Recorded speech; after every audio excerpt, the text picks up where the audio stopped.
妈妈，饭还没好吗？你饿肚肚吗，麦子？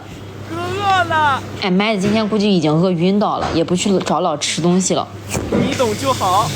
先给我们麦吃点东西垫吧一下吧，感觉再饿一会儿要饿吐了。麦宝已经饿晕倒了，今天我们麦宝一天没吃饭，妈，你也好饿意思晕倒了。说。宝宝，手，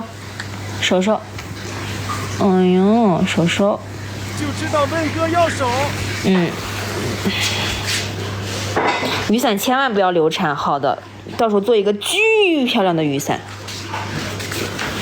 但雨伞之前我们问过，有点贵，就做那种专业的那种能防晒的雨伞。直接能邀请小狗玩吗？我不要趴到地上当狗，你来邀请。